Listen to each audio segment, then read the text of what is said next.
오늘은 2021년 5월 27일 목요일이고요.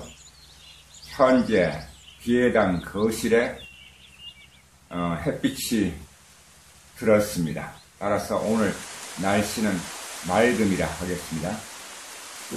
나그네가 지금 모니터 화면에서 보는 것은 일기장입니다.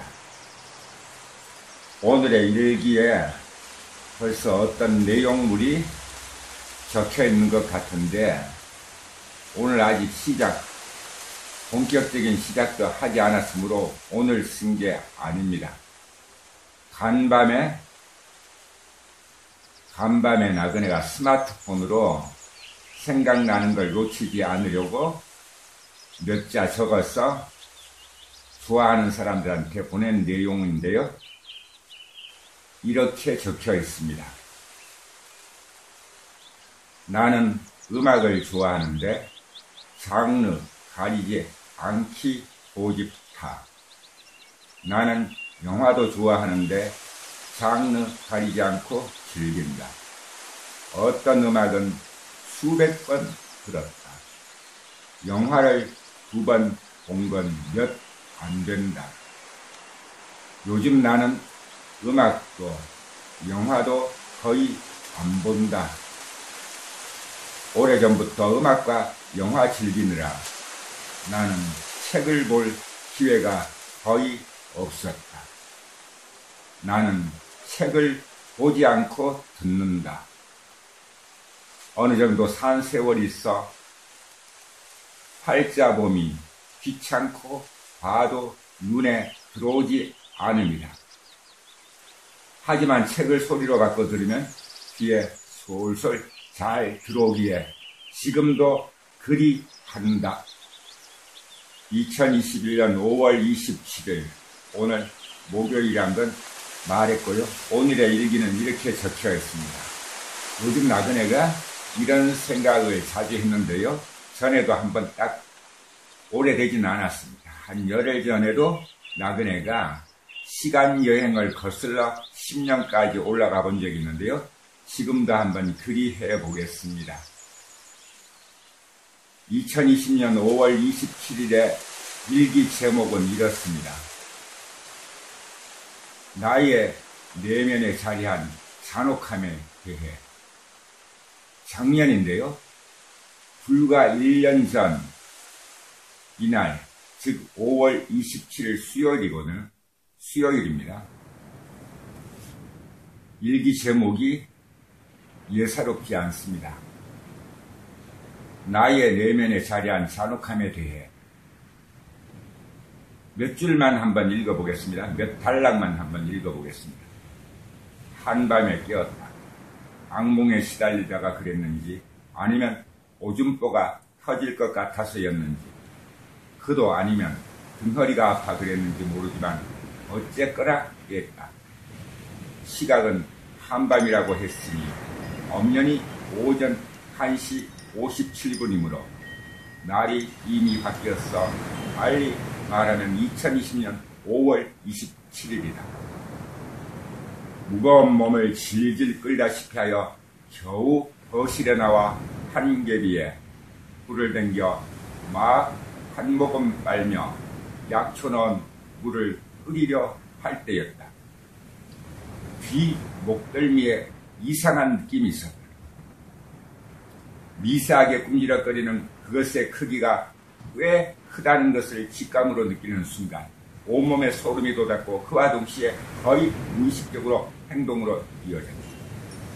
커피잔을 쥐지 않고 커피잔을 쥐고 있지 않은 왼손. 이 손은 오른손잡이인 그의 짝에 비하면 행동이 움뜬데도 그야말로 쏜살같이 아니면 방아쇠를 당긴 총구를 벗어난 총알처럼 민첩하게 반응했다. 그리고 뭔가 툭 떨어졌다. 자다가 깨어 우리뭉렁한 눈으로도 그것이 뭔지 선명하게 볼 수 있습니다. 얼른 오른손에 들고 있던 커피잔을 내려놓고 다음 행위가 이어졌다. 이렇게 적혔는데요. 일기 내용이 꽤 깁니다. 여기까지만 읽었고요. 이 일기는 2020년 5월 27일, 1년 전 오늘이었습니다.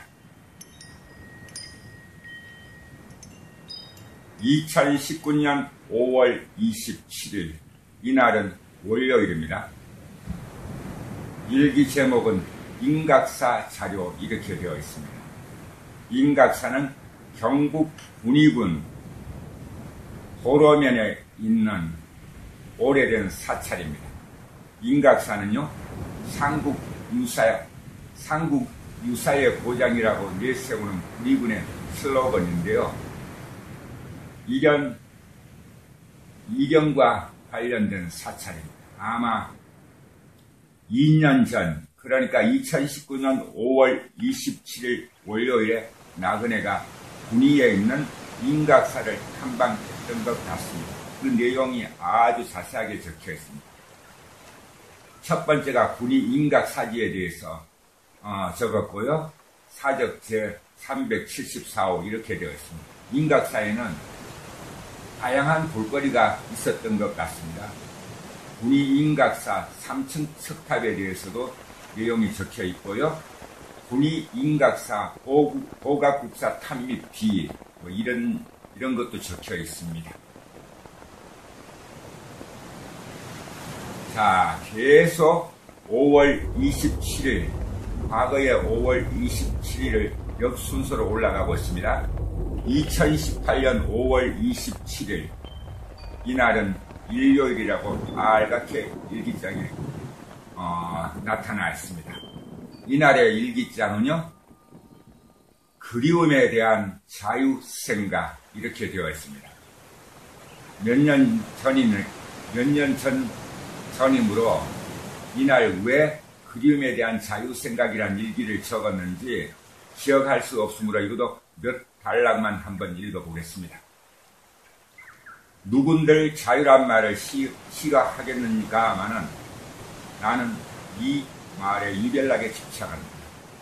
그러기에 말끝마다 자유를 들먹이곤 한다. 이 아침 물에 빠져 무거운 옷의 무게를 지탱하지 못해 어우적거리듯이, 또는 소금물에 절인 배추가 축 늘어지듯이 내 몸뚱이가 그렇다. 이도 저도 아니면 간밤에 꿈 하실 수 있다. 여전히 나의 꿈은 수년간 같은 행태를 변함없이 반복하며 꾸준하게 이어집니다. 즉, 절로 내리앉는 위 눈꺼풀을 이기지 못하거나, 또는 한 잔 술로 말미암아 정신이 가물가물해져 마지못해 등짝을 방바닥에 들이대는 순간부터 더 과장하여 아래의 눈꺼풀이 달라붙어 이제 내 눈으로 세상 속에서 내가 있는 곳으로 좁혔을 때 아무것도 보이지 않는 그 짧은 순간부터 꿈은 시작합니다. 더 할 때도 있고, 어떤 때는 눈을 멀쩡하게 뜬 상태에서도 꿈이 시작합니다. 2018년 5월 27일의 일기 제목은 그리움에 대한 자유생각인데요. 일기의 두 단락을 읽었을 때는 그리움에 대한 내용이라기보다는 꿈의 내용인 것 같은데요. 끝까지는 읽지 않겠습니다. 이날의 일기 내용도 아주 깁니다. 또 한 해를 거슬러 올라갑니다. 2017년 5월 27일, 이날은 토요일입니다. 일기 제목이 잘 담그는 약술 이야기. 이거는 약술에 대한 것인데요. 약술을 잘 담그려면 이렇게 해보세요. 첫째, 재료의 선택과 구입 방법. 재료는 우선 상하지 않고 되도록이면 신선한 곳을 고릅니다. 이러면 누구나 다 아는 내용을 나그네가 어디서 발췌해서 옮길 것 같기도 하고요. 이제 또 한 해를 거슬러 올라갑니다. 2016년 5월 27일, 이날은 금요일입니다. 일기 제목이요. 꿈에서 시리즈가 나그네가 일기에 적고 있었는데, 이날 꿈에서 72, 하나도 어려운데 이렇게 되어 있습니다. 한 사람도 만나기 어려운데 거의 둘이 한꺼번에 나타나 나를 못 잡아먹어 안달인 거. 그것도 아우일 사람은 야비하게. 그래서 마구 내가 대들었더니 옆에 서있던 형되는 사람이 이상한 곳에서 뛰어내려 호랑이처럼 백정이 걸어놓은 무시무시한 발골이 하면서 어슬렁 무표정 다가오기에 제 아우의 비열한 짓으로 당하는 나를 도우려 하는지 알았더니만 화앞에 왔어야 본색을 드러낸다. 나는 억울하여 고래고래 질렀다.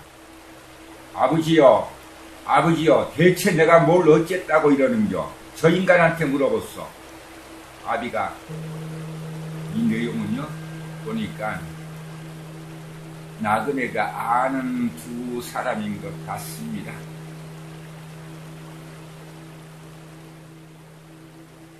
한 해를 또 거슬러 올랐습니다. 역시 5월 27일이고요. 연도는 2015년입니다. 이날은 수요일이었군요. 일기 제목이 이렇습니다. 라면을 2시간 이상 끓이면. 일기 제목이 좀 이상한데요.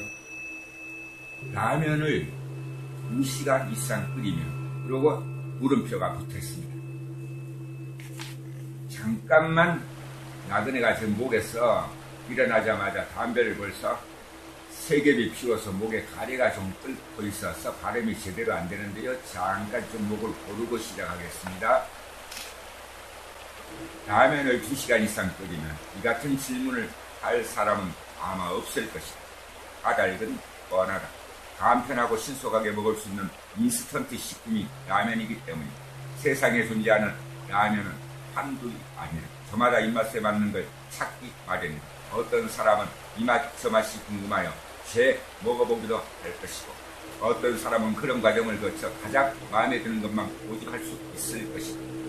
뭐 이렇게 이날은 라면을 2시간 이상 끓이면 조금은 지난 일이지만 조금은 추측을 할 수 있겠습니다. 이제 2014년 5월 27일 이날에 나그네가 과거 여행으로 가 있습니다. 이날은 화요일입니다. 일기 제목이 네이버 모바일 사진 최적화 이렇게 되어 있습니다. 아마 네이버 블로그를 관리하면서 PC 사용보다는 스마트폰 사용을 주로 하면서 사진 최적화에 대해서 적어놓은 것 같은데요. 네이버 모바일 화면에 2개 이상의 사진을 배치하면 하나가 크고 하나가 작게 보입니다. 네이버 블로그 사진 최적화 가로 550픽셀 이는 매우 보기 싫다. 문제 해결 방법 이렇게 또 나그네가 문제 해결 방법을 1, 2, 3 이렇게 번호를 매겨서 쭉 적어 놓았군요. 이런 이날의 일기를 보면 나그네가 어떤 것에 대해서 필요에 의하거나 관심이 있거나 하는 것은 꽤 집요하게 물고 늘어지는 것 같은 게 엿보입니다. 한 해를 또 거슬러 올라 5월 27일입니다. 2013년이고요. 이날에 5월 27일은 월요일이었고 비가 온 걸로 되어 있습니다. 일기 제목이 재밌네요. 촌놈 대구에 가다. 뭔 내용인지 한번 이것도 한 단락만 읽어보겠습니다. 한 단락이 나그네 일기장을 기준으로 했을 때 6줄인데요. 얼마 전에 우리 카페의 회원인 오천님이 사랑과 여행 코너에 사진을 올렸는데 배경이 단박에 마음에 들었다. 오래전 그 가수 이름도 모르고 살다가 한날 내가 홍보로 보낸 팩스를 보고 한 놈이 전화를 했기에 일감을 주는지 알고 불이 나게 양계동으로 달려나갔다. 컴퓨터 OS 최신 버전이 나오면 그에 발맞추어 책을 내는 작은 출판사에 들어서니 건칠한 키에 얼굴이 반반한 그놈이 반기는 것이었다. 이런저런 이야기를 하는 사이 점심때가 되어 초면에 밥상을 마주하고 앉았다. 그 자리에서 우연히 음악 이야기를 하게 되었고 나중에는 긴 방석으로 좁혀졌다.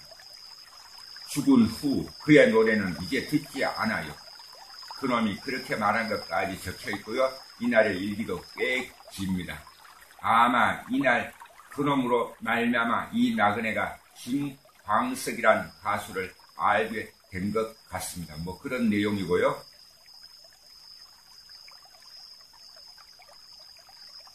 (2012년 5월 27일) 이날은 일요일입니다. 일기 제목이 지치인데요. 언젠가 한번 산삼에 대해 생각을 피력한 바 있는데 산삼이란 원래 없다. 다만 인삼이 자연 상태에서 자라는 것으로 희소와 희귀성으로 말미암아 차별화시켜 10만리를 비롯한 약초꾼들이 불을 보니라. 이날은 나그네가 아마 약초 산행을 했던 것 같습니다. 자, 이제 2011년 5월 27일 이날은 금요일입니다. 이날 일기 제목이 재밌습니다. 왕바구미 1 태백산 쌀 막걸리. 이날은 일기를 두 편 쓴 것 같습니다. 첫 번째 왕바구니 1. 나그네가 아주 좋아하는 곤충이 있습니다. 왕바구미라고 있는데요. 못생긴 곤충입니다. 온몸은 두들두들하게 생겼고요. 바구미 종류 중에 가장 큰 것입니다.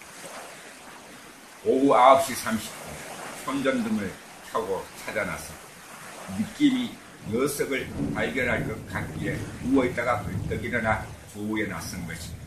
이 말은 썩 적절하진 않지만 일단 그렇게 쓰기로 한다. 녀석이 있을 만한 곳은 뻔하다.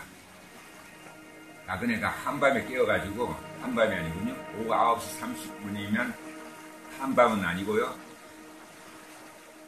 왕바구미가 보고 싶어서 그랬던가 아니면 키우던 왕바구미가 탈출해서 다시 찾으러 나섰는지 일기 내용을 다 읽어보기 전에는 기억할 수 없습니다. 이제 마지막입니다.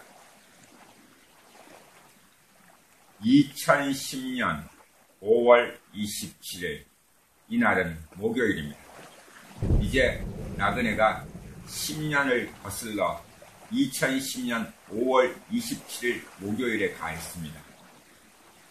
일기 제목이 5 쌍둥이를 둔 젊은 엄마. 뭔 내용인지 도무지 감이 안 잡힙니다. 아마 이것은 어떤 라디오를 들은 그런 내용 같은데요. 5 쌍둥이 걸음마 연습을 시키려고 젊은 엄마가 나들이에 나섰습니다. 태어난 순서대로 일렬로 줄을 세우고 모처럼 감이 잡힙니다. 이건 사람 이야기가 아닙니다. 일기 제목만 봤을 때는 5 쌍둥이를 둔 젊은 엄마 이렇게 하니까 뭐 인간 아기를 둔 여자 이야기 같았는데요. 까마득하죠. 올해가 2021년 5월 27일 이날에서 2010년 5월 27일로 거슬러 올라가 있습니다. 이 사이에 강산이 한번 변했고요. 아마 이날 나그네가 신기한 체험을 했던 것 같은데 그것도 자연인 것 같습니다. 자연에서도 산속이었던 것 같고요. 더 이상 읽지 않겠습니다. 아마 이게 까투리였을 겁니다. 까투리가 우연하게 나그네와 산에서 부딪혔는데요. 막 이제 걸음마를 시작한 아기 까투리를 보호하려고 어미 까투리가 나그네를 엉뚱한 곳으로 유도하면서 지 새끼를 지키려고 하는 보호 본능, 새의 보호 본능에 나그네가 아마 그때 감동을 받은 걸 적었던 것 같습니다. 이렇게 해서 이제 마쳐야 될 때가 된대요. 오늘은 5월 27일입니다. 2021년이고요. 지금 나그네가 마지막 화면을 보고 있는 것은 2010년 5월 27일입니다. 가끔은 나그네가 이렇게 시간여행 하기를 좋아하는데요. 요일별로 아니면 날짜별로 이렇게 오늘 아침부터 이러고 있는 것은 지난 5월 27일에 나그네가 어떤 일을 했고 어떤 생각을 했으며 그런 게 가끔 궁금할 때가 있어서 한번 길게 떠들어 보았습니다. 나그네의 구석구석 여행의 무학이었습니다. 오늘 하루 모두 힘차고 활기차게 또 행복하게 보내시기 바랍니다.